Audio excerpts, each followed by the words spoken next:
Carga Rápida, o maior canal de engenharia do Brasil, e que possui aqui embaixo mais de 500 vídeos para você de graça. E hoje o canal Engenharia Carga Rápida irá apresentar a aula de bolso de tema NR35, Trabalho em Altura. A aula de bolso que pertence à disciplina Segurança do Trabalho e que foi solicitada pelo engenheiro Carga Rápida Gesiel Santos, lá da Universidade Unicastelo.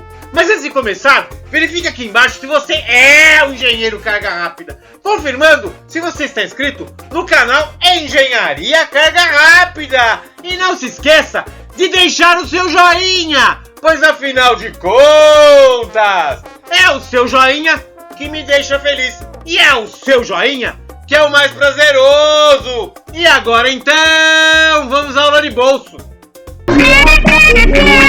Hugga Wugga! Hugga Wugga! Hugga Wugga! Hugga Wug Wugga Buggy Buggy Mugger Mugger Wug Wug! Hugga Wugga! Vamos lá, pessoal, que o Carga Rápida vai começar, hein? Tem que passar fita, pintar tudo rapidinho, que o Carga Rápida tá começando e eu não quero perder, hein, pessoal? Vamos logo, hein? É isso aí, vamos rápido, não perde tempo não. Mas espera aí que eu acho que tem um buraco aqui no teto, eu preciso dar uma olhadinha e eu vou ter que fechar esse buraco antes de começar, hein? O Engenharia Carga Rápida Aula de Bolso é prazeroso e apresenta aulas que podem ser assistidas pelo seu celular quando e onde você quiser. Os temas abordados nas aulas de bolso correspondem aos planos de ensino das faculdades de engenharia. Solicite o seu tema de aula de bolso através do e-mail profa.balera.moreno@gmail.com ou solicite o seu tema de aula de bolso via gravação pelo WhatsApp através do número 013 99745 1238. O tema de aula de bolso desta semana é NR35, Trabalho em Altura. A aula de bolso que pertence à disciplina Segurança do Trabalho e que foi solicitada pelo engenheiro Carga Rápida Gesiel Santos, da Universidade Unicastelo. Mas agora deixe seu comentário. Eu gostei, eu curti e é prazeroso! E não se esqueça de se inscrever no canal Engenharia Carga Rápida. Lembrando, o Engenharia Carga Rápida, a aula de bolso, é disponibilizado todas as sextas-feiras com aulas de bolso novas! No Brasil, quando tratamos de trabalho em altura, devemos considerar uma norma regulamentadora, onde norma regulamentadora tem força de lei, ou seja, ela é obrigatória, o que significa que todo trabalho em altura deve respeitar uma norma regulamentadora. No Brasil, a norma regulamentadora que trata do trabalho em altura é a NR35. Neste vídeo abordaremos os itens mais relevantes da NR35. E iniciaremos então sequencialmente, do início até o final. Encontraremos no item 35.1 temas que tratam sobre o campo de aplicação. E no item 35.1 encontraremos o subitem 35.1.1, que diz o seguinte: esta norma estabelece os requisitos mínimos e as medidas de proteção para o trabalho em altura, envolvendo planejamento, organização e execução, de forma a garantir a segurança e a saúde dos trabalhadores envolvidos diretamente ou indiretamente com esta atividade. Perceba, quando tratamos de planejamento de trabalho em altura, devemos considerar metas e recursos, onde metas são os objetivos e recursos são os meios. Perceba, vamos dar um exemplo. Se temos a meta, ou por exemplo, o objetivo da pintura de um prédio, deveremos então estabelecer quais serão os meios, quais serão os recursos para atingir a meta, para atingir o objetivo. E sem dúvida teremos, por exemplo, que utilizar pincel, rolo de pintura e até mesmo tintas. Porém, lembrando, como estamos tratando de pintura em trabalho em altura, deveremos respeitar uma norma regulamentadora, no caso a NR35. O operador de pintura, o pintor, também deverá utilizar equipamentos de proteção individual contra quedas. Por exemplo, aqui, um cinturão de paraquedismo.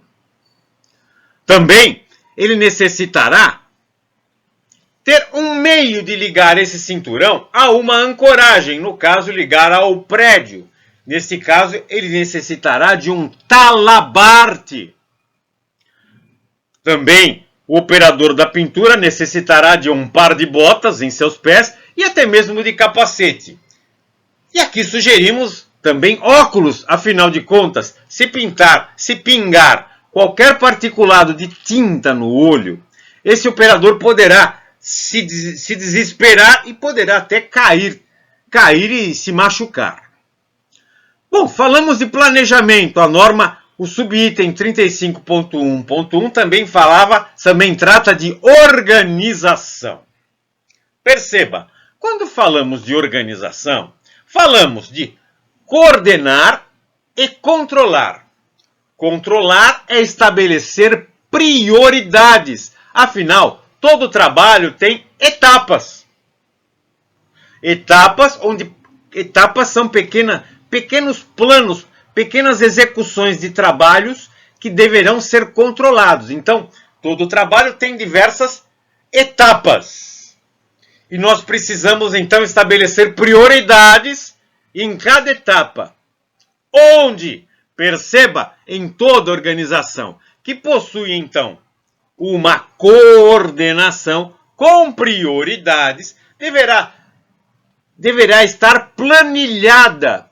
Devemos pegar um papel ou um programa de computador e estabelecer cada prioridade com início e fim. Cada etapa tem um início de execução e término de execução. Afinal, a soma de cada etapa é o projeto total. Isto é ser organizado. Agora, se falamos em coordenação com etapas, devemos considerar que nem todo colaborador para executar esta nossa meta tem o conhecimento, a expertise para executar todas as etapas. E nesse caso, precisamos estabelecer forças-tarefa. O que é força-tarefa? É uma equipe temporária. Não é uma equipe que vai trabalhar durante todo o nosso projeto, em toda a nossa meta. Ela é temporária, ela vai trabalhar um tempo, nós vamos formar essa pequena equipe, essa pequena força-tarefa, e depois, terminada essa etapa, poderemos formar uma outra força-tarefa, uma outra pequena equipe. E estaremos, então, controlando cada força-tarefa, cada etapa do processo. E neste controle, por exemplo, sugestão, se faz pequenas reuniões rápidas de 5, no máximo 10 minutos, antes do início da tarefa e ao término.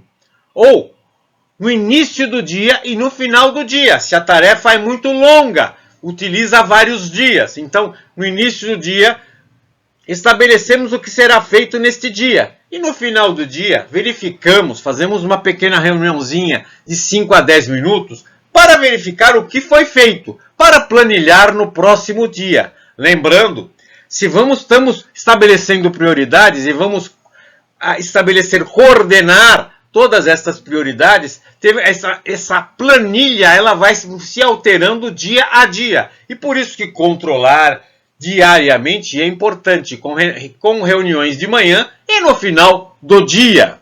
Ainda no item 35.1 da NR35, que trata do campo de aplicação, encontraremos o subitem de número 35.1.2, que diz o seguinte: considera-se trabalho em altura toda atividade executada acima de 2 metros do nível inferior, onde haja risco de queda.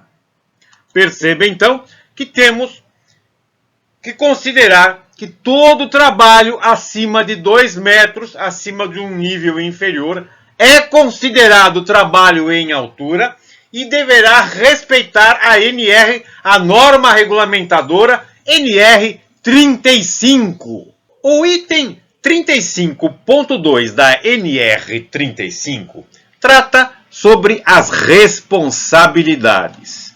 E neste item encontraremos o subitem de número 35.2.1, que diz o seguinte: cabe ao empregador, item B, assegurar a realização da análise de risco, AR, e, quando aplicável, a emissão da permissão de trabalho.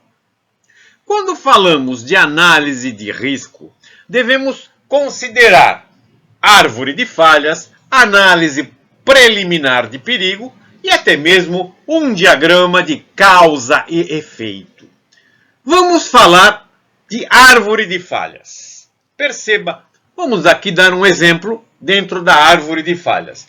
Vamos supor que devemos reformar um telhado. Desta maneira, devemos considerar que na reforma do telhado teremos que considerar a resistência do telhado. E nesta resistência formaremos uma árvore composta, por exemplo, o material. Como é o material desse telhado? Como é feito? Qual é o material que compõe a estrutura deste telhado? E existe alguma falha de execução deste telhado que não consiga suportar operadores de reforma sobre este telhado que irão trabalhar sobre a altura? Também deveremos considerar na árvore de falhas a estabilidade. Perceba o que seria estabilidade. Estabilidade seria algo com começo, meio e fim. Consistência. Começo, meio e fim. E para o trabalho ter consistência, verificando dentro de uma análise de falhas, a consistência deste trabalho é feita por operador de trabalho em altura. Desta maneira, devemos considerar como esse trabalhador conseguirá manter a sua integridade. E consideraremos EPI, equipamento de proteção individual, EPC, equipamento de proteção coletiva e até mesmo treinamentos para executar este trabalho no telhado. Também dentro da análise de risco, agora vamos tratar da análise preliminar de perigo, APP, ou também APR, análise preliminar de risco. Aqui devemos considerar, num trabalho, ainda no trabalho de telhado, dados demográficos, dados climatológicos. Quando vamos executar o trabalho, qual é o clima naquela data? Qual é o período deste projeto todo? Neste período de projeto ocorrerão chuvas? Como estará o tempo durante o período de projeto? Instalações do telhado, premissas de projeto, especificações de projeto, layout de instalação, propriedades físicas e químicas, por exemplo, se vamos passar algum recobrimento sobre esse telhado para impermeabilização, características de inflamabilidade desse material que vamos passar para recobrir o telhado e a toxicidade, por exemplo. Então, a análise de perigo, a análise preliminar de perigo faz parte da análise de risco. Ainda na análise de risco, teremos então o diagrama de causa e efeito. Perceba que dentro do diagrama de causa e efeito, teremos sempre 6 itens a considerar: método, medida, material, mão de obra, meio ambiente e máquina. Qual é o método que iremos considerar para realizar o trabalho no telhado? Quais são os procedimentos que iremos executar? Quais são as medidas? Ou seja, como vamos inspecionar? Se vamos recobrir com algum material para isolamento térmico esse telhado? Quais são as medidas desse telhado? Material, quais são os fornecedores que iremos fazer esta reforma? Que irão nos dar todos os materiais para executar a reforma do telhado? Mão de obra. A nossa mão de obra está qualificada, possui treinamento adequado? Conseguiremos formar força-tarefa para executar esse trabalho? Meio ambiente. Em que horário vamos trabalhar? Afinal de contas, vamos trabalhar durante o dia? Podemos trabalhar até a noite? Então teremos um horário de início e fim em função do meio ambiente. Máquina. Nessa reforma de telhado, quais são os equipamentos necessários para executar esse serviço? Então perceba que na análise de risco temos que sempre considerar árvore de falhas, análise preliminar de risco e diagrama de causa e efeito. Ainda tratando do subitem 35.2.1, que dizia: cabe ao empregador assegurar a realização da análise de risco e, quando aplicável, a permissão de trabalho, vamos falar então o que é uma permissão de trabalho. Bem, uma permissão de trabalho é um documento escrito contendo conjunto de medidas de controle de riscos, visando o desenvolvimento de um trabalho seguro, além de medidas de emergência e resgate. Veja, não fizemos toda a análise de risco, então vamos fazer um documento desse nosso estudo da análise de risco, e esse documento chama permissão de trabalho. Essa permissão de trabalho, também nesta permissão de trabalho, deve constar o empregador, pois o empregador emite a permissão de trabalho com 3 vias. Uma via vai para a chefia, outra via vai para a segurança do trabalho e outra via, a terceira via, vai para o local de serviço, conforme a natureza da atividade a ser executada. Vamos olhar de perto então esse documento. Vamos dar um exemplo, porque a permissão de trabalho quem faz é o empregador. A permissão de trabalho, então, ela deve conter a descrição do trabalho a ser executado. Deve também conter a avaliação e controle dos riscos que foram identificados. Então, avaliação e controle dos riscos de queda com diferença de nível. Então, tudo que foi identificado dentro da análise de risco que foi estudada. E daí, então, temos o nome e assinatura dos envolvidos. Quem são os envolvidos? Não falamos em coordenar tarefas, estabelecer todas as tarefas e depois coordenar, que é colocar uma etapa após a outra, estabelecer forças-tarefa. Então, é toda a equipe que vamos compor as diversas forças-tarefas de todas as etapas. E daí também devemos ter a assinaturinha de quem liberou esse trabalho. Pois quem liberou o trabalho, caso ocorra um acidente, será responsabilizado. Responsabilizado por ter liberado um trabalho com análise de risco bem feita, com avaliação de controle de todos os riscos, com trabalho bem descrito e com uma equipe bem treinada. Ainda no item 35.2 da NR 35, que trata sobre responsabilidades de trabalho em altura, temos o subitem que diz o seguinte. Temos o subitem de número 35.2.2 que diz o seguinte: cabe aos trabalhadores, item D, zelar pela sua segurança e saúde e a de outras pessoas que possam ser afetadas por suas ações ou omissões no trabalho. Agora então perceba, se estamos executando um trabalho em altura, devemos estabelecer que o trabalho terá um contorno, terá uma área de trabalho. E esta área, então, deverá ser isolada, com fitas, cones, cavaletes, placas, cercas, que impeçam outras pessoas serem afetadas por ações e omissões no trabalho. Então, além de fitas e isolamento de área, devemos informar as pessoas em contorno com placas. Atenção, trabalho em altura. Atenção, acesso permitido apenas a pessoas aptas, treinadas, autorizadas para trabalho em altura. Perceba, desta maneira, quem está em contorno não irá adentrar a área do trabalho em altura. E estaremos então zelando pela segurança de outras pessoas e de todos que estão trabalhando, pois afinal de contas sabemos que aqui é trabalho em altura, é perigoso, cuidado! E agora vamos tratar do item 35.3, que trata sobre capacitação e treinamento sobre NR35. Só obteremos capacitação na NR35 com certificado do curso NR35 emitido por uma instituição que seja reconhecida pelo MEC, Ministério da Educação e Cultura.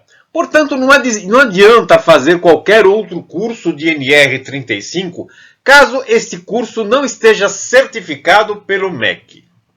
No item 35.3 encontraremos o subitem 35.3.2, que diz o seguinte: considera-se trabalhador capacitado para trabalho em altura aquele que foi submetido e aprovado em treinamento teórico e prático, com carga horária mínima de 8 horas, cujo conteúdo programático deve, no mínimo, incluir: item C, riscos potenciais inerentes ao trabalho em altura e medidas de prevenção e controle. Item E, equipamentos de proteção individual para trabalho em altura. Seleção, inspeção, conservação e limitação de uso. Então, vamos selecionar o equipamento para trabalho em altura em função do objetivo, da meta do trabalho em altura a ser executado. Vamos inspecioná-los. Afinal, todo equipamento para trabalho em altura necessita de certificação. Vamos olhar a data de certificação e as condições do equipamento. Vamos verificar a conservação, no caso do equipamento já estar sendo utilizado há algum tempo. E a limitação de uso. Afinal, não podemos utilizar cordas e cabos de qualquer maneira. Existem métodos para a aplicação de cordas e cabos. Item G. Condutas em situações de emergência, incluindo noções de técnicas de resgate e de primeiros socorros. E avançando na norma regulamentadora NR35, encontraremos o item 35.4, que trata sobre planejamento, organização e execução de trabalho em altura. Aqui encontraremos o subitem de número 35.4.1.1, que diz o seguinte: considera-se trabalhador autorizado para trabalho em altura aquele capacitado cujo estado de saúde foi avaliado, tendo sido considerado apto para executar essa atividade e que possua anuância formal da empresa. Anuância formal da empresa, na anuância deve constar, pela NR7, norma reguladora número 7, o atestado de saúde ocupacional, também chamado de ASO, que é emitido pelas clínicas de saúde ocupacionais e que executam os seguintes exames: acuidade visual, audiometria ocupacional, eletrocardiograma, eletroencefalograma, glicemia de jejum e hemograma completo. Ou seja, não se consegue uma ASO, um atestado de saúde ocupacional, sem estes exames, sem passar por estes exames. Ainda no item 35.4, que trata sobre planejamento, organização e execução do trabalho em altura, encontraremos no subitem 35.4.2 o que diz o seguinte: no planejamento do trabalho em altura devem ser adotadas de acordo com a seguinte hierarquia. Item A, medidas para evitar trabalho em altura, sempre que existir um meio alternativo de execução. E como podemos evitar um trabalho em altura? Daqui sugerimos que seja utilizada a hierarquia de controle de riscos. Então, primeira condição, a condição maior que vamos primeiro analisar, eliminar o risco. Podemos não executar o trabalho em altura? Daqui verificamos alternativas para evitar que colaboradores, que pessoas executem trabalhos em altura. Caso não seja possível, aí passamos para a próxima possibilidade: substituir o risco, substituir o trabalho em altura. Será que podemos não fazer esse trabalho em altura? Porque, por exemplo, ao invés de evitar de executar um trabalho de limpeza, vamos executar uma limpeza à distância, com jateamento à distância? Vamos substituir o trabalho em altura. Se não der certo, aí passamos para uma alternativa menor: isolar as pessoas. Podemos então não utilizar toda a equipe de trabalho em altura. Vamos diminuir as tarefas para tentar isolar, usar menos pessoas. Não deu certo? Vamos mudar o método. Podemos não fazer este trabalho em altura desta maneira e aí utilizamos, por exemplo, executamos o trabalho em altura utilizando redes de proteção ou mudar a metodologia do trabalho em altura. Também não deu para eliminar isso.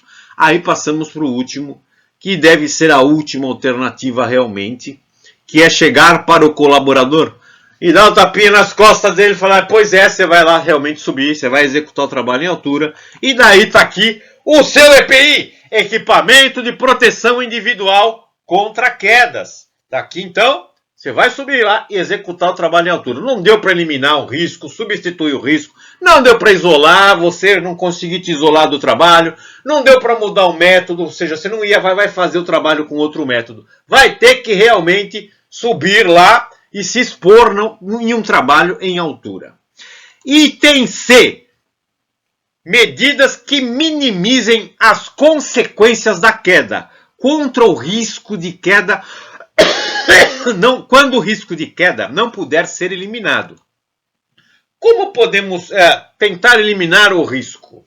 Utilizando um APR. Sugestão: análise preliminar de risco. O que seria isto? Por exemplo, isolamento da área.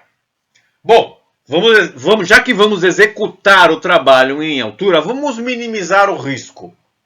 Pelo menos as pessoas que estão, todos os colaboradores, nem todos vão trabalhar em altura, alguns vão ficar executando um trabalho periférico de gestão do trabalho em altura. Então a área está isolada e nesta área só pode adentrar realmente quem está executando o trabalho em altura, quem está se expondo do trabalho em altura. E como sabemos, qual é a área? Existe sinalização da área do entorno. Fazemos o isolamento e sinalizamos com placas: trabalho em altura. Cuidado! Aqui só pode adentrar pessoas com treinamento e experiência e vivência na área de trabalho em altura. Também vamos executar testes. Afinal, quem trabalha em altura utiliza cinturão para trabalho, cinturão de paraquedista, para trabalho em altura e utiliza um outro cabo que é o meio de fixação do seu cinturão à ancoragem. Este meio chama-se talabarte. Então ele vai prender o gancho do talabarte em um ponto fixo, chamado ancoragem. Esta ancoragem deve suportar o peso próprio do colaborador, mais o impacto da queda. Ou seja, existe uma distância. Quando esse operador, caso ocorra um incidente, esse colaborador irá cair com seu peso próprio, mas a velocidade da queda irá gerar um esforço maior. Então, todo o equipamento, o talabarte, mais o equipamento de frenagem da queda, deve suportar o impacto da queda, o impacto do colaborador nesta distância em que ele se deslocou e ficou preso balançando na corda. Mas existe um ponto de fixação, que é o ponto de ancoragem. Como podemos garantir que o ponto de ancoragem realmente suporte todo o impacto? Daí existe a norma ABNT, Associação Brasileira de Normas Técnicas, NBR, norma brasileira, número 16325, 16325, que diz que todo ponto de ancoragem deve ser testado, ou seja, tentar retirar a ancoragem com um esforço de 15 kN. Isso quer dizer, quanto é 15 kN? É 15 mil newtons, ou seja, 1.500 kg força. Então, existe um cilindro, óleo hidráulico, que tentará sacar a ancoragem. Não poderá sacar, é evidente. Ele vai fazer o forço e não vai poder sacar. Próximo item. Ainda na análise preliminar de risco. A avaliação das condições meteorológicas. Se estamos tentando evitar as consequências do risco de queda, é evidente que um vento, se marcarmos todo o trabalho em altura num dia em que pode ventar à tarde, o operador já subiu, já está trabalhando em altura, mas de repente alguém não viu as condições meteorológicas e começou a ventar e chover e cair raios. Não dá tempo do operador sair, não dá tempo. Por vezes não dá tempo, sobretudo se trabalha perto de uma praia, não dá tempo. E o operador realmente vai encontrar muita dificuldade em evacuar rapidamente do local. Então, a avaliação das condições meteorológicas é muito necessária num APR, numa análise preliminar de risco para um trabalho em altura. Ainda tratando do item 35.4, que trata sobre planejamento e organização e execução para trabalho em altura da NR35, encontraremos o subitem de número 35.4.5.1, que diz o seguinte: a análise de risco deve, além dos riscos inerentes ao trabalho em altura, considerar, vamos ver o item A, o local em que os serviços serão executados e seu entorno. Perceba, é muito importante, quando você vai executar um projeto de trabalho em altura, estabelecer quais serão as periculosidades que teremos em todo o processo do trabalho em altura, começo, meio e fim deste trabalho. Desta maneira, conseguiremos até identificar todos os equipamentos de proteção individual que os operadores deverão ter. Perceba o item B. O item B diz o seguinte: o isolamento e a sinalização no entorno da área de trabalho. Aqui, nós conseguimos identificar que os itens A e B estão correlacionados. Afinal de contas, é importante, onde vamos executar o trabalho em altura, isolar a área. Afinal, nem todas as pessoas que estão próximas a essa área conhecem trabalho em altura e sabem identificar a periculosidade do trabalho em altura. Então, além de isolar, devemos sinalizar com placas identificando que é proibido pessoas não treinadas passar de tal área. Vamos agora tratar do item C, que diz o seguinte: o estabelecimento dos sistemas e pontos de ancoragem. Todo operador que executa um trabalho em altura, de certo ele subirá nesta altura, subirá para executar o trabalho em altura, utilizando equipamentos de proteção contra queda.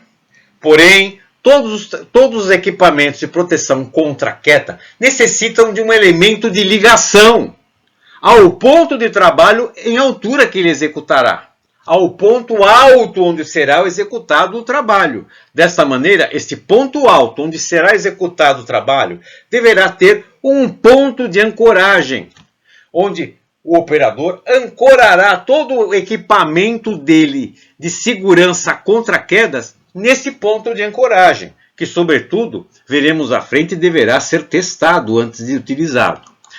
Vamos agora ver o item D, as condições meteorológicas adversas. Aqui observamos o seguinte: se existe um projeto de trabalho em altura, devemos nos preocupar sempre com a saúde e integridade do operador que está executando este trabalho.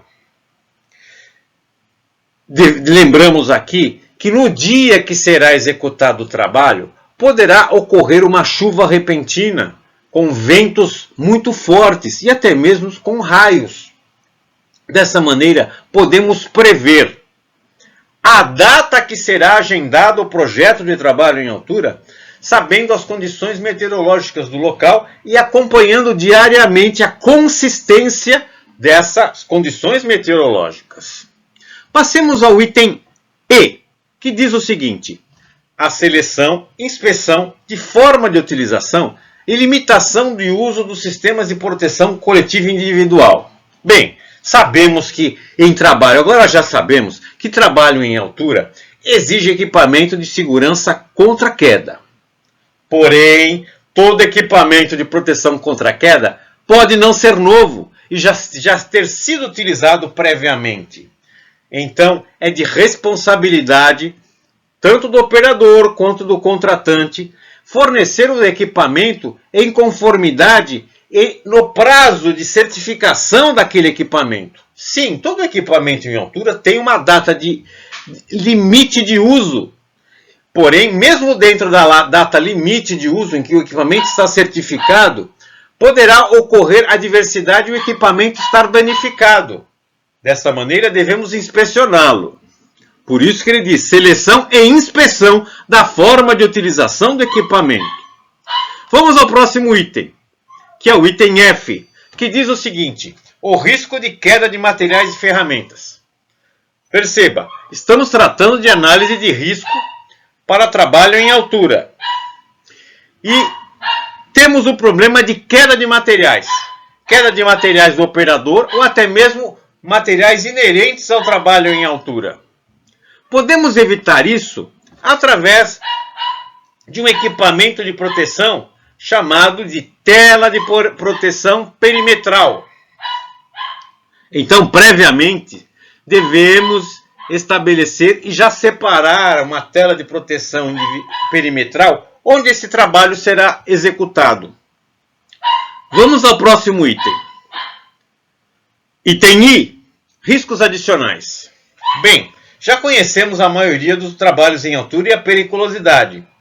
Agora, existem trabalhos em altura que envolvem, por exemplo, alta tensão. Sim, estamos falando de rede elétrica. Então, devemos considerar também normas de rede elétrica e adicionar ao nosso projeto de trabalho em altura. Podemos ter também processos de soldagem. Perceba que um processo de soldagem, seja qual ele for, envolve alta temperatura. E podemos ter, durante todo o processo de trabalho em altura, algum risco de explosão inerente no processo de soldagem. E devemos cercar essa condição de periculosidade.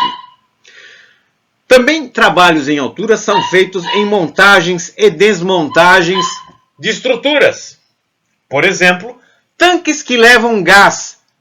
Por exemplo, gás GLP. Se formos até a Petrobras, encontraremos de certo tanques de GLP. E esses tanques que armazenaram gás são desmontados e desmontados.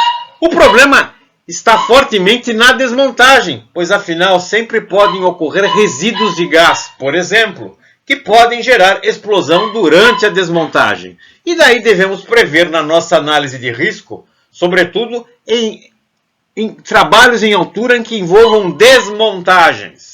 E continuando no item 35.4, que trata sobre planejamento, organização e execução para trabalho em altura em conformidade à NR 35, encontraremos o subitem de número 35.4.8, que diz o seguinte: a permissão de trabalho deve ser emitida aprovada pelo responsável pela autorização da permissão, disponibilizada no local de execução da atividade e, no final, encerrada e arquivada de forma a permitir a sua rastreabilidade.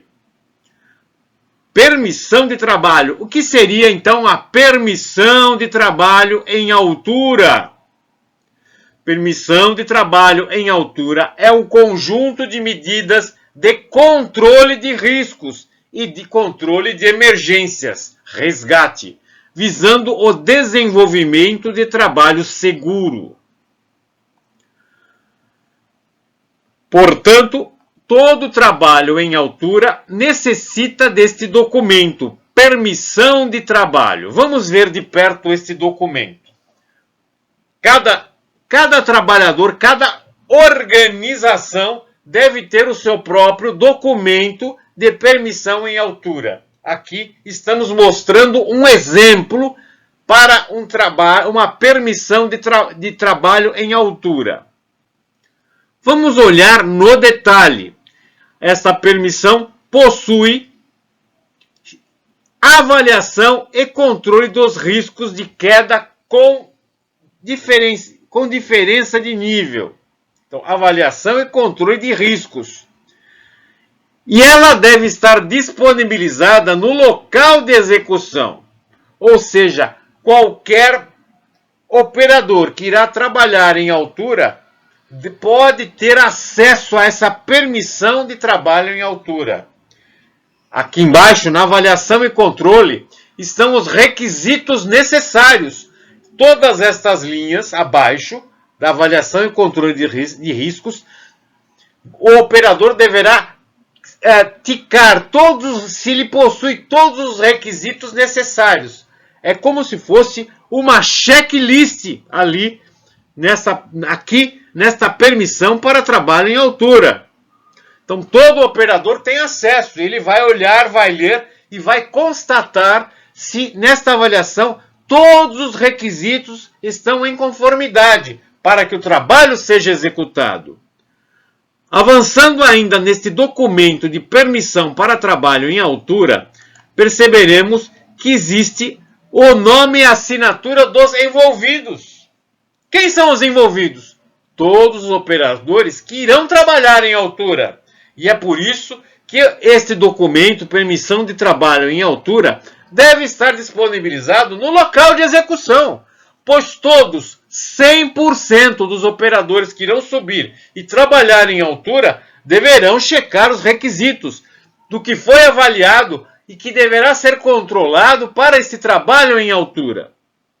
Avançando ainda neste documento de permissão para trabalho em altura, encontraremos a liberação da permissão. Sim, quem executou, quem elaborou os requisitos necessários para a execução deste trabalho em particular, pois afinal de contas, vamos combinar que todo trabalho em altura possui diferente, é personalizada a situação. Ela é única. Então os requisitos, este documento é único, é um projeto único para este trabalho em altura. Então, existe alguém que elaborou esse documento. Então ele vai assinar, ele vai pôr o nominho dele aí, liberação da permissão. Quem irá assinar essa liberação? Vamos olhar aqui. Liberação da permissão para o trabalho em altura. O empregador. O empregador emite a permissão em 3 vias. Então é o empregador, e como tem 3 vias, vai ter também assinar a chefia, a segurança do trabalho e o local do serviço. Então todos esses responsáveis o empregador, a chefia de todo o projeto de trabalho em altura, segurança do trabalho, que irá acompanhar todo o trabalho em altura, visando a preocupação com a segurança desse trabalho em altura.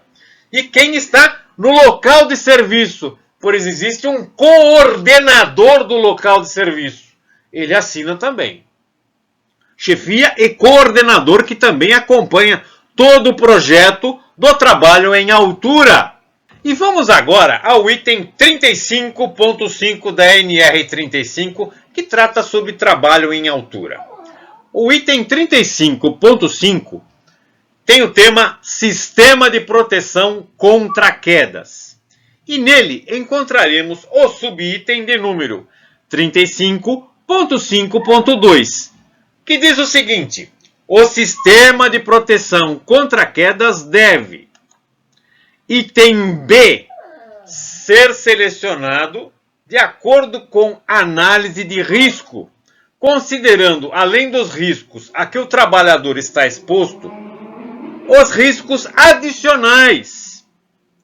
E quais seriam os riscos adicionais? Perceba, piso frágil é um risco adicional. Outro risco adicional, borda aguçada, é outro risco adicional. Então, ao avaliar a análise de risco, devemos verificar piso frágil, bordas aguçadas, a condição de risco de todo o trabalho em altura. Sobretudo quando vamos trabalhar com fixação de vigas, que é outra condição de risco que devemos tomar cuidado e estabelecer, então, um sistema de proteção contra quedas. E continuando no item 35.5, que trata sobre sistema de proteção contra quedas da NR35, que é o trabalho em altura, encontraremos o subitem de número 35.5.3, que diz o seguinte: a seleção do sistema de proteção contra quedas deve considerar a utilização.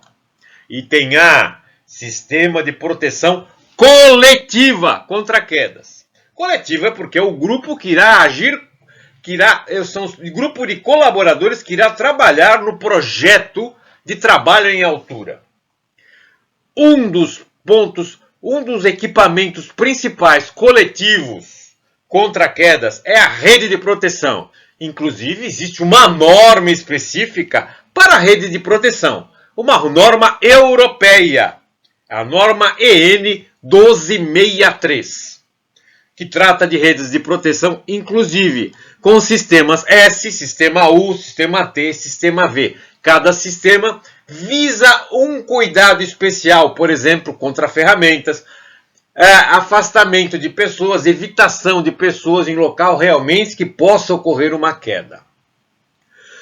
Vamos ao item B, que diz o seguinte: de sistema de proteção individual, SPIQ, sistema de proteção individual contra quedas. E daí entramos então no guarda-chuva, que envolve então tudo, que trata de sistemas de proteção contra quedas, o SPQ, sistema de proteção contra quedas, e temos dentro do sistema de proteção contra quedas o sistema de proteção individual contra quedas e o sistema de proteção coletivo contra quedas, que seria o SPCQ. Veja o seguinte, perceba, nós temos dentro do sistema de proteção individual contra quedas o cinturão de segurança tipo paraquedista, que é o que deve ser utilizado por essa norma NR35 para trabalho em altura. Perceba que este cinturão de segurança tipo paraquedista existem pontos de fixação, que é um elemento intermediário até a ancoragem. Vamos falar sobre ele.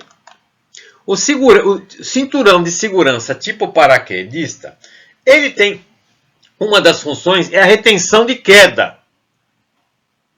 Ou seja, ele vai garantir que não ocorra a queda. Por isso é chamado retenção de queda. Ele vai tentar impedir uma queda. A queda não ocorreu ainda. E pode ser dorsal, então aqui nas costas, aqui atrás fica aqui no ponto, aqui atrás nas costas. Por isso é chamado dorsal, atrás, no dorso do operador de trabalho em altura. Retenção de queda também pode ser peitoral. Ficará aqui. Nós temos o umbigo, fica logo acima do umbigo. A região logo acima do umbigo. Podemos ter também posicionamento e suspensão. Perceba aqui, posicionamento e suspensão. Estamos posicionando aqui no caso, vamos posicionar o operador que está, por exemplo, subindo em uma escada. Então ele terá pontos. Perceba aqui no nosso bonequinho, ali tem um cinturão de queda e tem os pontos, tem as mãozinhas mostrando com os dedinhos, mostrando o ponto lateral, onde o operador vai subindo e ele vai ao mesmo tempo fixando os ganchos de fixação de posicionamento. Posiciona o operador para ele não sair fora do trajeto de linha de subida. O operador está subindo, por exemplo, uma escada ou subindo uma estrutura. Então ele posiciona e vai posicionando, alterando as ancoragens na estrutura até chegar no ponto final, no objetivo final, na altura final, onde ele irá trabalhar. Temos ainda agora como suspensão, aí ocorreu a queda. A queda ocorreu e ele então vai ficar fixado sobre os ombros. Perceba os dedinhos aqui mostrando sobre os ombros. Ele está lá pendurado, travado, bem travado, fechou tudo, não passa nada mais ali. Então ele está pendurado, travado, não passa nada e com medo de mostrar para o pessoal que ele escorregou, aquele medo de, puta, agora é pagar mico. Agora é a posição do mico ali. Pendurado, porque ele está pagando o mico. Mico porque está pagando o mico. No gancho ali. Ou temos também a posição, que é a posição ventral. Dentro da posição ventral, ele está preso sobre o ventre aqui, neste ponto. Perceba que temos aqui a posição peitoral e a posição ventral.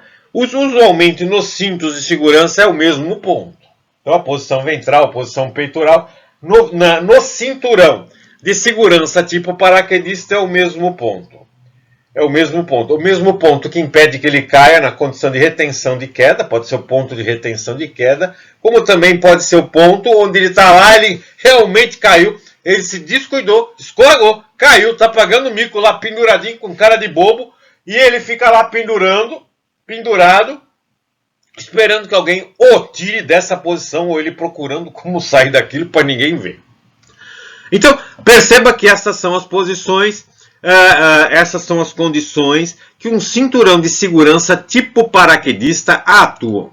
Ainda no item 35.5 da NBR, norma regulamentadora, com força de lei número 35, que trata sobre trabalhos em altura, encontraremos o subitem 35.5.4, que diz o seguinte: o SPIQ, o Sistema de Produção Individual contra Quedas, pode ser de restrição de movimentação, de retenção de queda, de posicionamento de trabalho ou de acesso por cordas.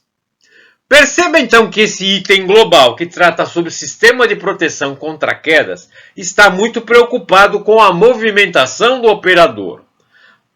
Afinal de contas, pelo que trata de restrição de movimentação, devemos ter um equipamento de proteção individual contra quedas que também incluir nesse equipamento o equipamento de restrição de movimentação. Devemos ter os dois equipamentos para serem utilizados simultaneamente. No que tange a retenção de queda, lembrando, retenção de queda é quando ocorreu a queda. Ocorreu aquele travamento do seu Roscoff, você ficou pendurado, ocorreu a queda.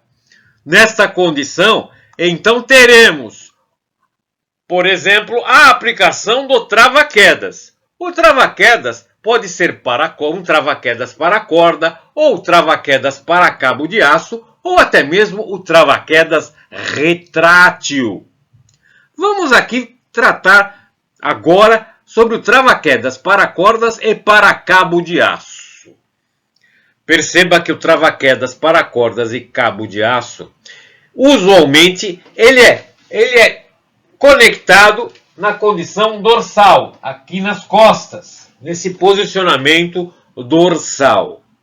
E ele realmente, então, deve garantir uma movimentação vertical ou até mesmo uma pequena movimentação horizontal, pois afinal de contas, pense que horizontal, quando você se movimenta e cair, você vai virar um pêndulo e pode se machucar batendo em alguma parede, por exemplo. Agora, e o trava-quedas retrátil? Bom, o trava-quedas retrátil ele permite uma movimentação sem aquele tranco da corda, pois afinal de contas, pelo fato do trava-quedas ser retrátil, ele está sempre posicionado sem um estiramento, sem um alongamento do sistema de conexão entre o ponto de apoio e o operador. Perceba então que temos 3 tipos de trava-quedas: para cordas, para cabo de aço e retrátil. Qual é o melhor? A pergunta: qual é o melhor? Não existe o melhor. Existe o aplicável para aquela condição específica do seu trabalho, específica do seu projeto. Agora, você como operador de trabalho em altura, deve sempre questionar se a empresa onde você está atuando como trabalho em altura não está tentando economizar, por exemplo, não comprar equipamentos trava-quedas retrátil e empurrar apenas trava-quedas por cordas. Lembrando, a corda é muito boa. As cordas em algumas circunstâncias são até tão resistentes quanto o cabo de aço. Porém, a corda tem o problema de não resistir ao intemperismo. Como assim? Sim, a corda, pelo fato da corda ela ser muito porosa, em condição de molhar, cair algum fluido ou cair algum líquido, ela se degrada muito rapidamente. Então a inspeção da corda deve ser muito cuidadosa. Ou seja, você como operador de trabalho em altura deve inspecionar muito bem uma corda, caso utilize trava-quedas por corda. Ainda tratando de sistema de proteção contra quedas, encontraremos no subitem 35.5.5 que diz o seguinte: o sistema de proteção individual contra quedas é constituído dos seguintes elementos. Item A, sistema de ancoragem. Item B, elemento de ligação. Item C, equipamento de proteção individual. Vamos ver o que é um sistema de ancoragem. Um sistema de ancoragem pode ter o ponto de ancoragem diretamente na estrutura quando o operador ancora, quando o operador conecta o seu elemento de ligação diretamente da estrutura. Ou seja, o operador, por exemplo, pode estar subindo e ele vai ligar o seu elemento de ligação. Ele tem um equipamento de proteção individual, por exemplo, o cinto de proteção individual dele, o tipo paraquedista, aquele cinto de proteção. Ele tem o elemento de ligação que vai ligar no cinto dele, e aquele elemento de ligação tem um gancho. Ele vai ancorar esse gancho diretamente na estrutura, enquanto ele está subindo. Desta maneira, o ponto de ancoragem é diretamente na estrutura. Poderia ser diferente. Poderia ser um ponto de ancoragem na ancoragem estrutural. E daí ele estaria trabalhando necessariamente em um edifício. Perceba que o nosso edifício possui diversos pontos de ancoragem. Vamos ver um deles. Quando olhamos o ponto de ancoragem, percebemos que ele está chumbado, ele está conectado ali existe um ponto de ancoragem que está chumbado diretamente no concreto. Esse ponto de ancoragem fica diretamente no concreto, então ele não sai. Ele é uma espera de ancoragem, ele é chamado de espera de ancoragem, porque ele já está na estrutura esperando o elemento de ligação do operador de altura, do operador de trabalho em altura. Então o operador de trabalho em altura irá conectar o elemento de ligação dele. Elemento de ligação que ficará conectado diretamente no seu equipamento de proteção individual. Ou o ponto de ancoragem pode ter o ponto de ancoragem no dispositivo de ancoragem. O que é um dispositivo? Um dispositivo móvel. Ah, mas existem dispositivos móveis de ancoragem? Sim, existem dispositivos, por exemplo, móveis de ancoragem chamado dispositivo por peso morto, onde existe um peso, esse peso possui o ponto de ancoragem, o ponto de espera de ancoragem, tem a espera de ancoragem, e o operador irá ligar o elemento de ligação na espera de ancoragem do peso morto, que é móvel. E continuando o nosso tema, vamos então tratar agora do item B, que fala sobre o elemento de ligação. Podemos ter dois tipos de elemento de ligação no sistema de ancoragem. Afinal, o elemento de ligação é aquele que liga o equipamento de proteção individual do operador de trabalho em altura ao sistema de ancoragem. Por isso ele é chamado elemento de ligação. Podemos ter dois tipos de elementos de ligação: o talabarte ou o trava-quedas.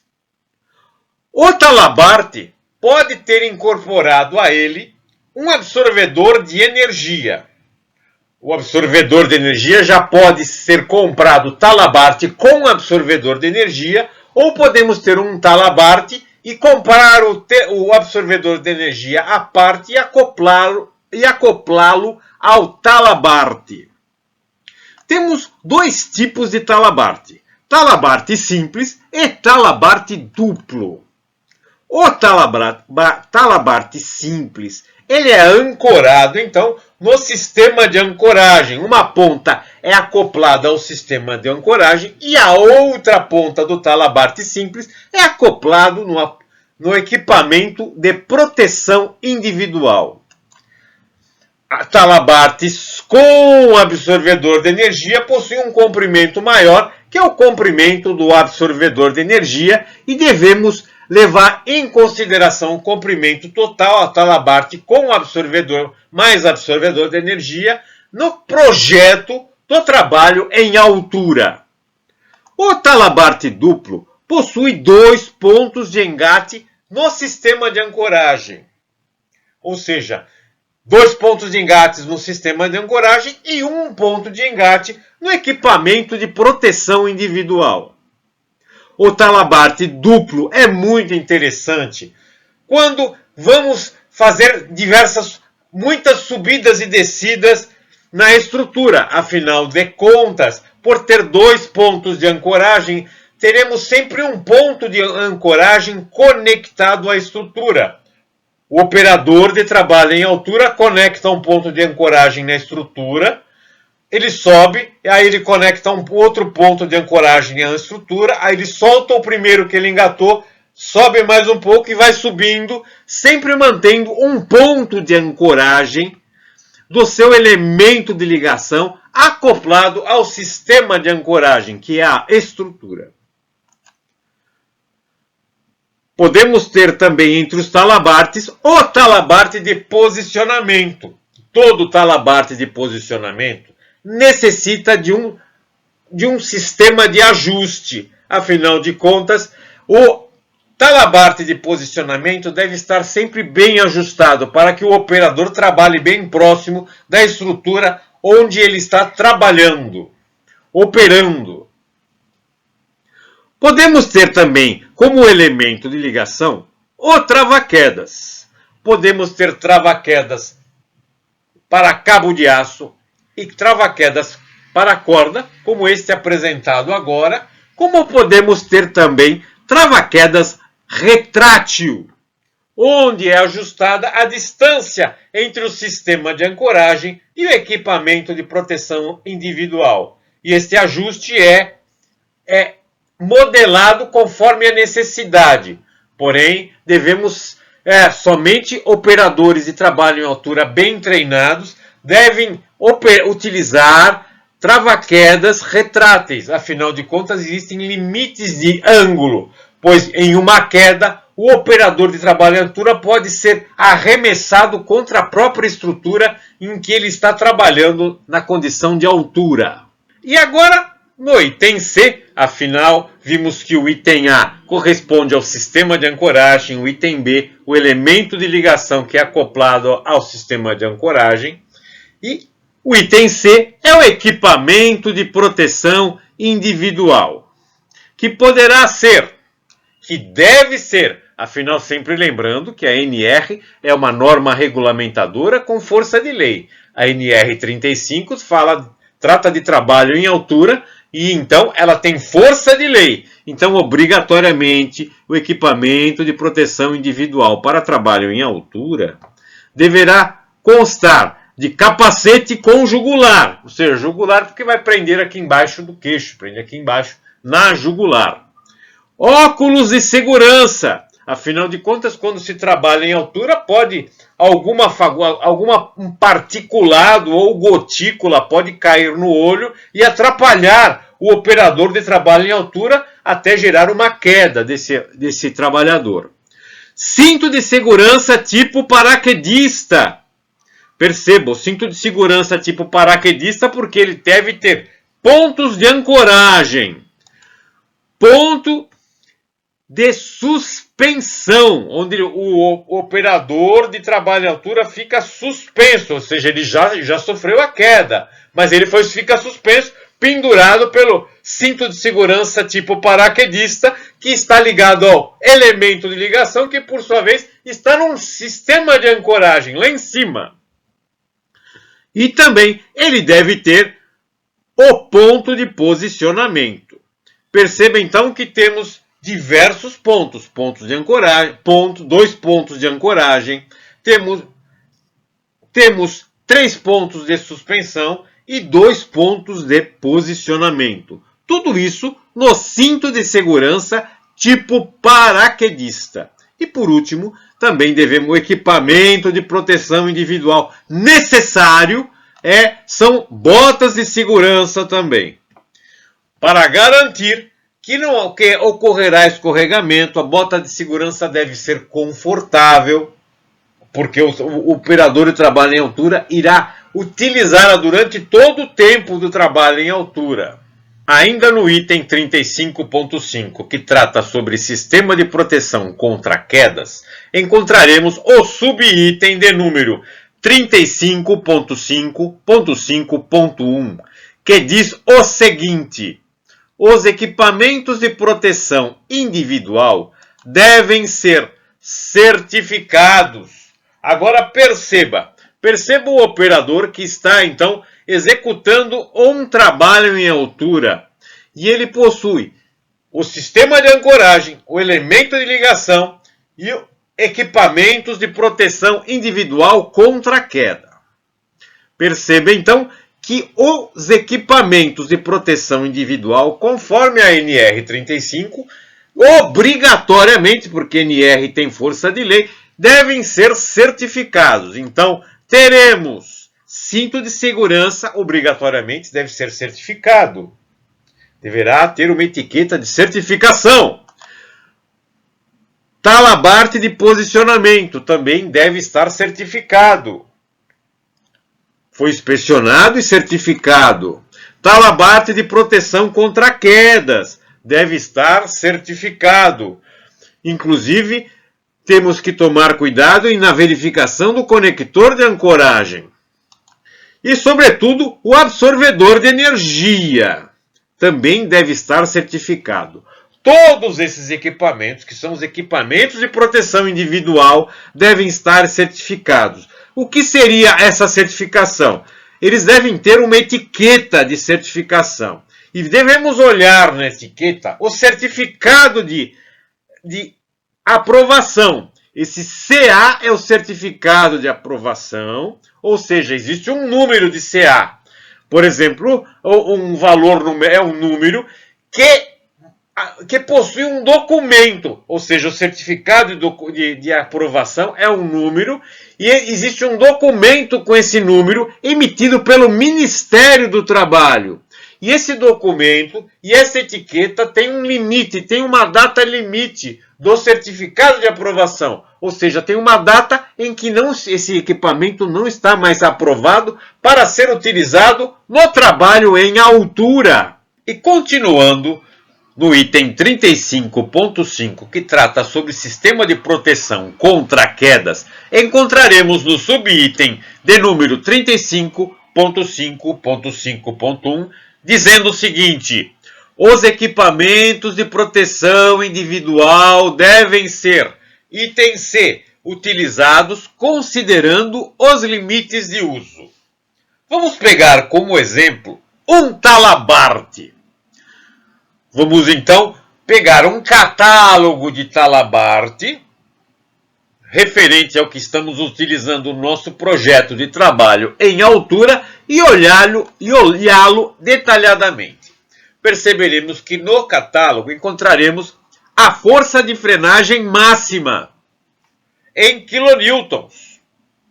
Aqui lembrando a norma NBR, norma brasileira, de número 14629, estabelece que a força de frenagem máxima para um talabarte não deve ultrapassar 6 kN, ou seja, 6.000 newtons, que significa 600 kg-força, pois acima desta força, o impacto da queda, mesmo com a frenagem do talabarte, acaba lesando a estrutura óssea do operador do trabalho em altura. Então, todo talabarte não deve ultrapassar 6.000 newtons. Percebemos aqui que neste catálogo, para o talabarte escolhido, qualquer um desses dois, a força de frenagem não ultrapassa os 6.000 newtons. Ela fica 6.000 kN, 6 kN. Ela fica entre 4,37, 3,82, ou 4,92 ou 5,39. Isto depende, perceba aqui na coluna, do peso do trabalhador. Outra consideração, o peso do trabalhador também influencia na frenagem do talabarte. Perceba nesse catálogo, o peso do trabalhador, ele vai de 60 kg-força até 140 kg-força. Cuidado, aqui estou tratando de quilograma-força porque é peso, é força-peso. Se fôssemos tratar de massa, que é quantidade de matéria em um corpo, aí falaríamos em quilograma. Quilograma é unidade de massa. Quilograma-força é unidade de peso. Quando subimos em uma balança, aquela balança nos dá a força que estabelecemos contra o pé, não é mesmo? Então a balança marca em quilo, mas ela é em quilograma-força, porque estabelece, existe uma mola estabelecendo uma força, seria quilograma-força. Algumas balanças, a maioria, totalmente todas, ela já converte em unidade de massa. Então perceba aqui, mas temos que diferenciar, fisicamente é diferente. Massa é uma coisa que é quantidade de matéria, quilograma. Força é outra entidade, que é força, é quilograma-força. Então perceba, o peso do trabalhador nessa coluna vai de 60 kg-força até 140 kg-força. Pode ser um gorduchão mais pesado que 140 kg-força para utilizar esse talabarte? Não! Por que não? Porque o talabarte pode até suportar, mas a força de frenagem pode lesar a estrutura óssea desse operador de trabalho em altura. E por isso que não pode. Esse talabarte vai de operadores de 60 até 140. Pode pesar menos que 60 kg-força? Perceba, estamos falando que o talabarte foi dimensionado para 60 a 140. Então, o absorvedor de energia que está incorporado no talabarte pode não abrir a menos de 60 kg-força. Isso é um problema. pois a energia de impacto está fora do projetado. Então, o Talabart tem limites de massa do trabalhador, de massa do trabalhador, do operador do trabalho em altura. Vamos aqui, então, olhar mais de perto. Percebemos aqui que existe uma coluna que marca L1 mais o absorvedor de energia aberto. Então, é o comprimento do Talabart mais o comprimento do absorvedor de energia quando ele abriu. Ou seja, o operador caiu, o absorvedor de energia abriu, então aumentou o comprimento. Então, temos aqui, L1 mais o absorvedor de energia, que deu 2,67 metros, 2,90 metros. É isso que deve ser considerado no projeto de trabalho em altura. Mas e quando estamos em campo e precisamos tomar uma decisão rápida? Aí vamos ao nosso croquis. O nosso croquis estabelece a seguinte regrinha. 2L já leva em consideração, porque o L é o L1, que é o total do Talabart. Então, medimos o Talabart com ele fechado e multiplicamos por 2. Aí consideramos mais a nossa altura, mais 1 metro de segurança. Isso é chamado zona livre de queda. Então, essa regrinha considera que se cairmos, o nosso pé não vai bater no chão, não baterá no chão. Mas o adequado é abrir o catálogo do Talabart e levar em consideração L1 mais o absorvedor de energia, mais a altura do operador, mais 1 metro, como zona livre de queda.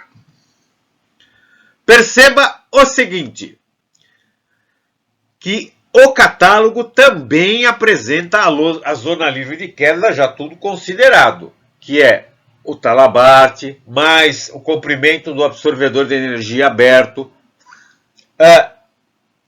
e nessa condição, mais uma altura média do operador, mais 1 metro. Então, também existe na tabela dos catálogos a zona livre de queda recomendada. Então, é interessante utilizarmos o catálogo ou utilizar a regrinha aqui no croquis apresentado, quando executamos um projeto de trabalho em altura ou quando decidimos na obra o que estamos fazendo, que não é o ideal.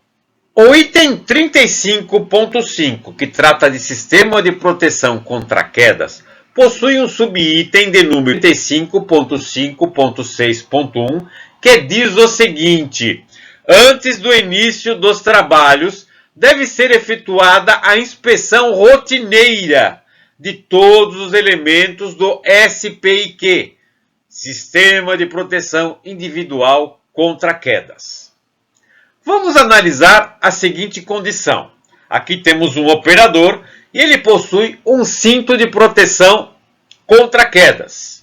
E possui inclusive o Talabart, que é o elemento de ligação que está conectado ao cinto de proteção contra quedas deste operador. Se nós observarmos o gancho que irá conectar o Talabart no ponto de ancoragem, perceberemos que esse gancho, que é o conector de ancoragem, ele poderá ter pontos de oxidação e ferrugem e até mesmo pontos de deformação. E são estes pontos que devem ser inspecionados rotineiramente, conforme a norma NR35. Perceba também mais de perto. Se nós olharmos os cintos que compõem o cinto de proteção individual contra a queda desse operador, na inspeção rotineira também devem constar rasgos nas costuras. Não podemos executar um trabalho em altura e um cinto que possui rasgo em costuras.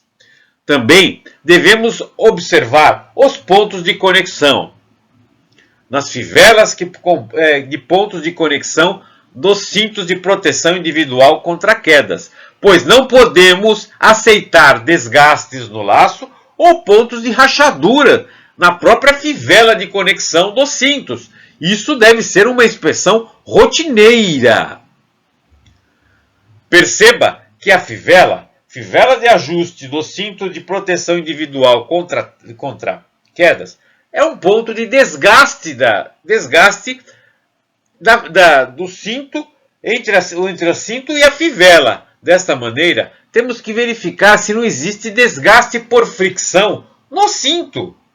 Se existe desgaste por fricção no cinto, este cinto já está condenado. Agora, vamos ver outro ponto. Vamos analisar um talabarte. A função do talabarte é um sistema de ligação entre o cinto de proteção individual com o sistema de ancoragem na estrutura que iremos trabalhar. Agora, o talabarte, para que o operador não tenha um impacto durante a queda, ele possui um absorvedor de energia. Esse absorvedor de energia, que é um ponto mais ressaltado do talabarte, ele pode ter desgaste na manga protetora, ou seja, podemos até ter uma manga protetora deslocada. Perceba aqui que temos uma gama de exemplos de inspeção rotineira. Antes do operador subir, não basta a empresa inspecionar o equipamento e dar o equipamento para o operador utilizá-lo. O operador deve, antes de executar o trabalho diariamente, antes de começar a subir, a executar seu trabalho em altura, ele deve inspecionar todo o equipamento que lhe foi dado. E se o equipamento estiver de maneira de desconformidade à execução do trabalho, ele deve negar, falar, esse equipamento está com problema, eu não posso subir, porque está em desconformidade à NR35, norma regulamentadora número 35, que tem força de lei. Daí você me diz, mas eu vou perder o emprego se eu fizer isso.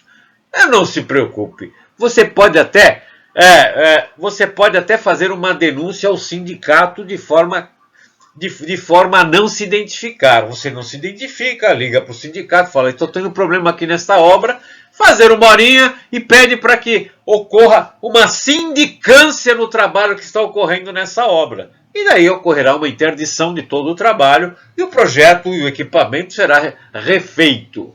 O item 35.5, que trata de sistema de proteção contra quedas, possui o subitem de número 35.5.6.2, que diz o seguinte: devem-se registrar os resultados das inspeções.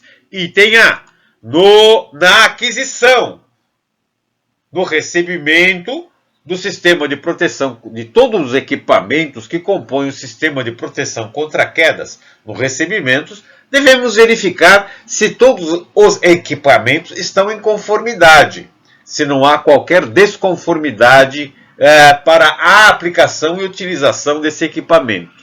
Item B. Devem-se registrar os resultados das inspeções periódicas e rotineiras, quando os elementos dos SPIQ, Sistema de Proteção Individual contra Quedas, forem recusados. Então, devemos ter um documento. Toda organização que trabalha, que executa serviços de trabalho em altura, devem ter documentos para registrar todos os equipamentos na aquisição e nas inspeções periódicas. E, sobretudo, se existiu uma ocorrência daquele equipamento, se durante o uso ocorreu algum dano sobre esse equipamento. Perceba aqui o nosso exemplo. Esta aqui é uma ficha de inspeção do cinto de segurança tipo paraquedista. Aqui foi inspecionado a parte frontal do cinto e a parte dorsal, a parte traseira do cinto. Então, houve a inspeção e nesta inspeção, essa aqui é uma ficha de sugestão de uso. Uma organização deve ter uma ficha parecida, uma organização parecida para registrar os resultados das inspeções, aquisição e inspeção periódica. Aqui, vamos verificar as fitas, se as fitas estão íntegras, se não existe uma desconformidade na cinta, né? Nas fibras das cintas não existe alguma desconformidade, uma descontinuidade. Nas costuras, se as costuras, Por exemplo, não apresenta um rasgado na costura da cinta. Estamos tratando do cinto de segurança tipo paraquedista. Nos anéis tipo D, se não existe rachadura no anel, se o anel não está oxidado, por exemplo. E até mesmo nas fivelas, também se não existe ferrugem, oxidação nas fivelas, ou se existe começou a surgir alguma trinca, alguma rachadura na fivela. E também todo equipamento que deve ter uma etiqueta, devemos procurar nessa etiqueta uma conformidade com a ABNT, a Associação Brasileira de Normas Técnicas, uma conformidade com o Inmetro e até mesmo o CA, Certificado de Aprovação do Ministério do Trabalho e Emprego. Lembrando, todo equipamento de trabalho em altura deve possuir o seu certificado de aprovação emitido pelo Ministério do Trabalho e Emprego. Esse aqui é um documento, ele possui um número, e esse número deve estar na etiqueta do equipamento. Devemos nos atentar com tudo isso, ou seja, devemos verificar se o produto está dentro do prazo útil, o prazo de vida útil. Todo equipamento tem um prazo de vida útil. E deve estar na etiqueta esse prazo, ou deve estar no CA, no Certificado de Aprovação emitido pelo Ministério de Trabalho e Emprego. Vamos verificar também a presença e legibilidade, se está legível, se conseguimos ler, do Código de Marcações de OCP, órgão de certificação do produto. Então existe um código emitido pela OCP, órgão de certificação do produto, que faz parte do Inmetro. Também devemos comparar com o produto novo, comparar o produto atual com o produto novo e tentar encontrar uma ausência de modificação ou perda de algum elemento.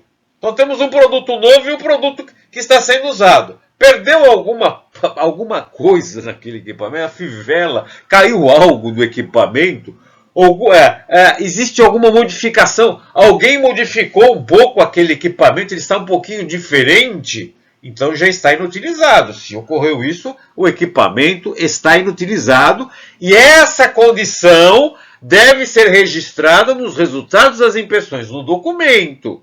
Deve ser registrado. Não é só, ele não está mais certificado, está reprovado o equipamento. Se ele foi reprovado, se verificou algo, deve ser anotado isso aí. É um documento. Isso é um documento.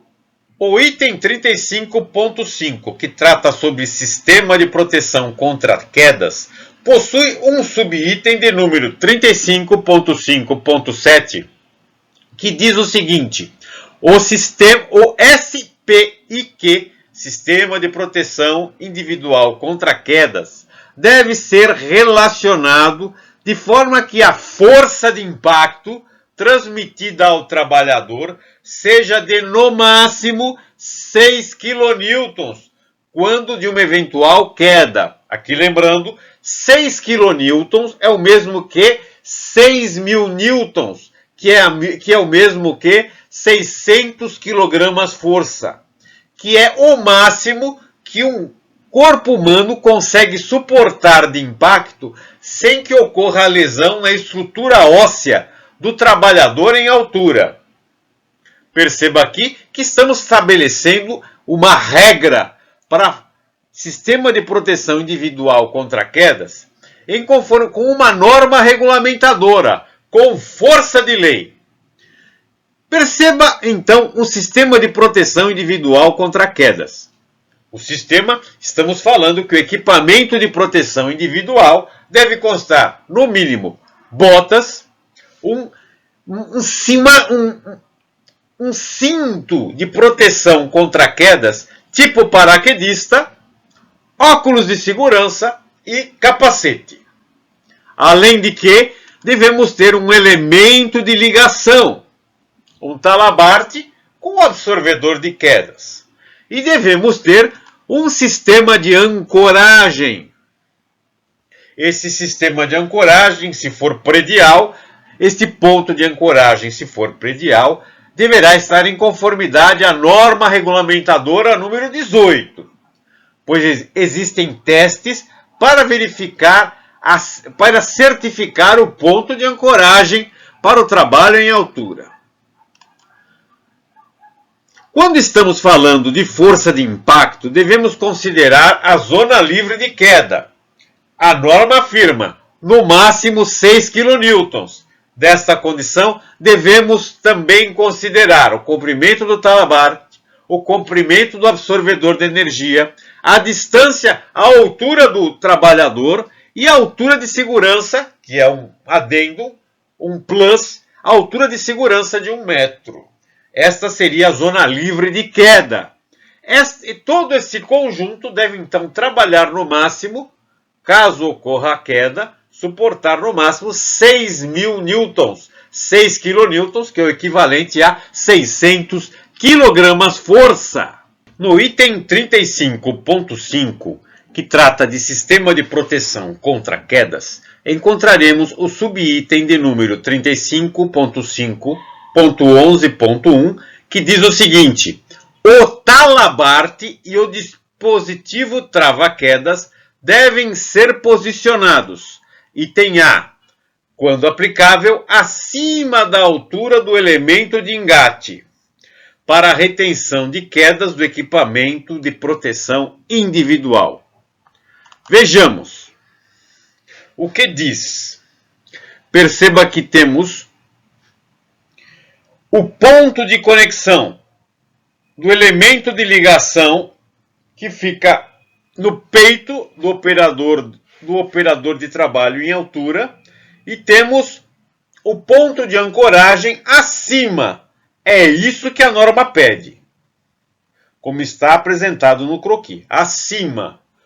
Ou seja, o ponto de ancoragem acima desse ponto, do peitoral, pois é no peitoral que está ligado o elemento de ligação.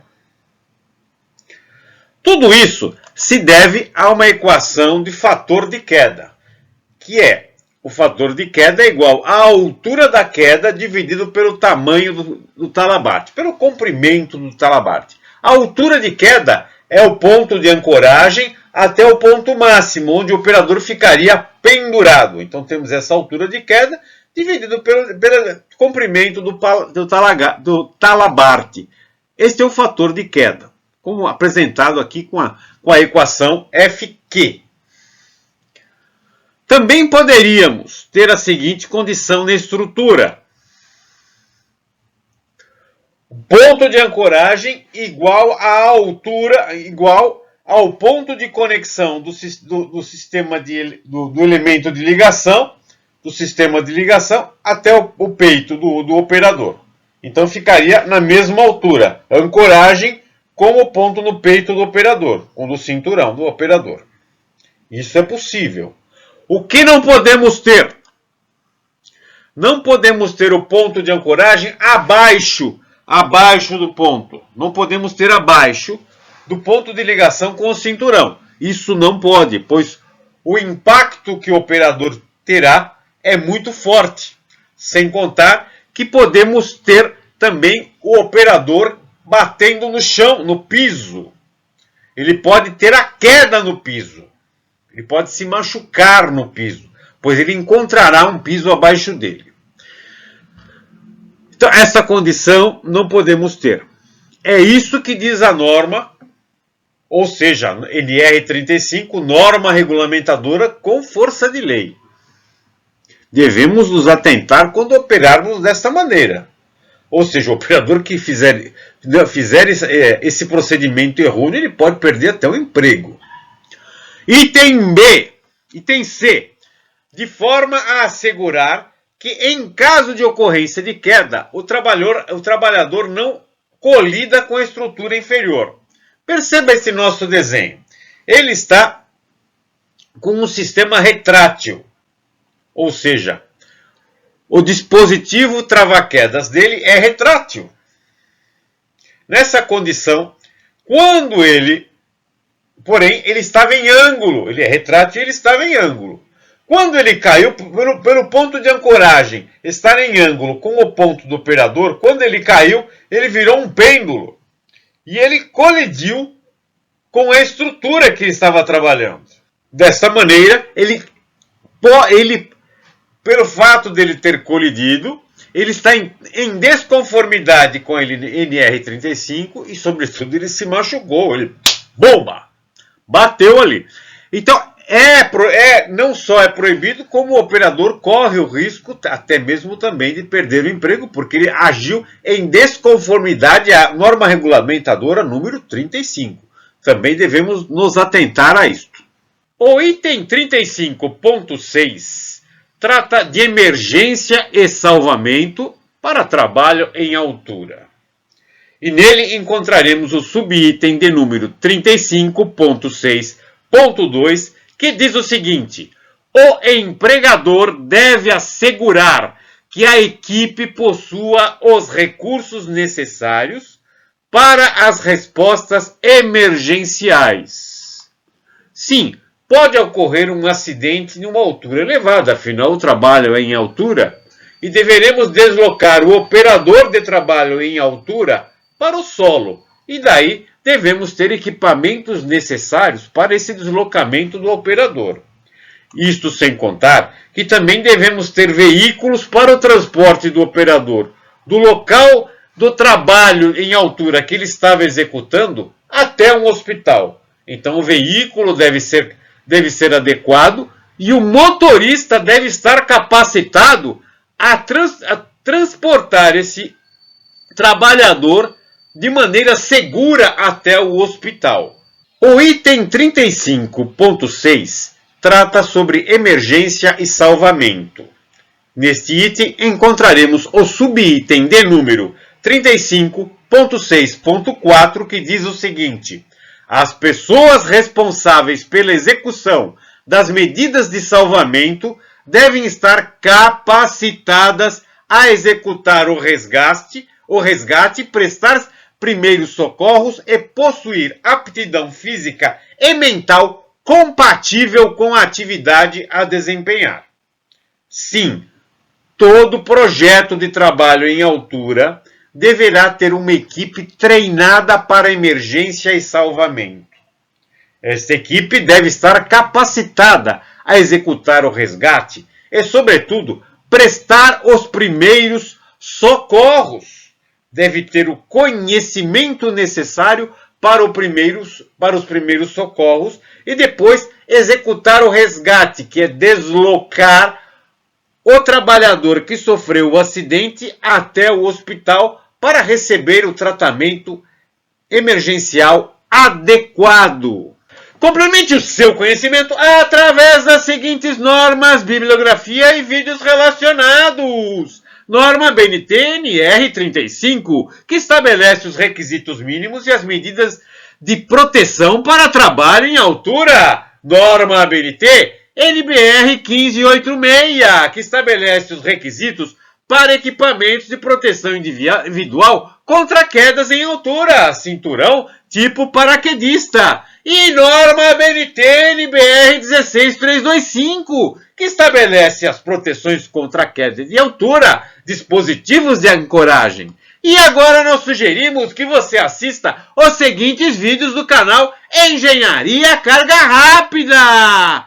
NR12, Segurança e Trabalho em Equipamentos, da disciplina Segurança do Trabalho, edição 091 do Engenharia Carga Rápida, aula de bolso, Deslocamento de Cargas, da disciplina Projeto de Máquinas, edição 43 do Engenharia Carga Rápida, aula de bolso, e Plano de Rigging, edição 056 do Engenharia Carga Rápida Tech. E o Engenharia Carga Rápida, a aula de bolso fica por aqui. E que hoje apresentou a aula de bolso de tema NR35, Trabalho em Altura, que pertence à disciplina Segurança do Trabalho. A aula de bolso solicitada pelo engenheiro Carga Rápida Gesiel Santos, da Universidade Unicastelo. Solicite a sua aula de bolso através do e-mail profa.valeria.moreno@gmail.com ou solicite a sua aula de bolso via gravação pelo WhatsApp através do número 013 99745 1238. Agora deixe seu comentário. Eu gostei, eu curti e é prazeroso. E agora torne-se um engenheiro carga rápida, se inscrevendo no canal Engenharia Carga Rápida. Resolva exercícios, faça projetos, desenvolva o seu TCC e até mesmo o seu relatório de estágio no grupo WhatsApp do Engenharia Carga Rápida. Para tanto, basta solicitar a sua inclusão no WhatsApp do Engenharia Carga Rápida no número 013 99745 1238.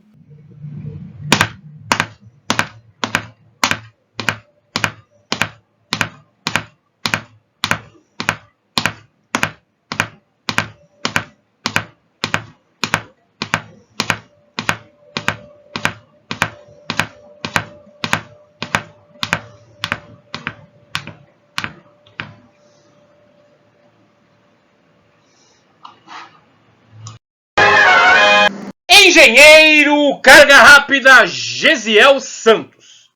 Eu espero que a aula de bolso do maior canal de engenharia do Brasil, o canal Engenharia Carga Rápida, tenha correspondido todas as suas necessidades acadêmicas e expectativas de conhecimento. Mas agora, engenheiro Carga Rápida, agora vem a pergunta carga rápida. Existe alguma coisa mais prazerosa que engenharia carga rápida aula de bolso? Desconheço. Siga a Engenharia Carga Rápida no Twitter. Siga a Engenharia Carga Rápida no Telegram. E não se esqueça de seguir a professora Valéria Moreno, Euzinha, no Instagram. E então, engenheiro Carga Rápida, enquanto você assiste aqui embaixo os mais de 500 vídeos do maior canal de engenharia do Brasil, o canal Engenharia Carga Rápida, o próximo tema de vídeo já está sendo enviado. Então, eu já vou. Hugga Wugga!